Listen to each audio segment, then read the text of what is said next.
The idea that we should grow more of our own food and manufacture more of our own vaccines to reduce our dependence on countries like China is perhaps attractive when we think that without open borders, the contagion might have been stopped. But localised production has its own vulnerabilities: bad harvests, natural disasters, and vermin.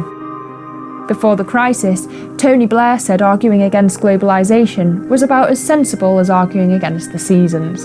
The other trend, which is likely to be very much accelerated by this pandemic, is the move towards more self-reliance in economies. And for the last 40 years, we've had growing globalization and integration. This has woken governments up to the security risks of having these long supply chains.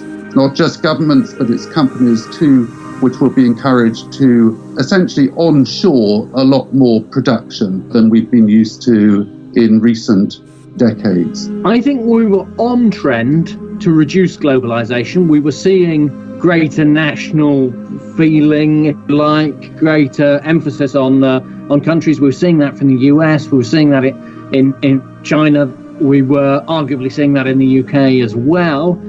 And then you get a pandemic which needs to be tackled globally. One of the big complaints about economic trends in recent years is that some of the jobs that gave a sense of community and importance, they've all disappeared, they've all been offshored, and we've been left with these, for want of a better term, sort of Mac jobs, in low-level service industry jobs. Some people will say, actually, we need more global responses. Some will say we need more national responses.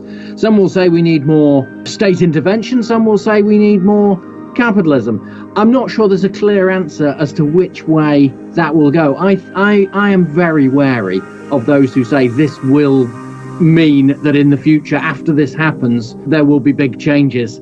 I think that is very much contested space. I think people will take different views. There'll be a lot of economic rebuilding to do, clearly, because this will cost the government a lot of money.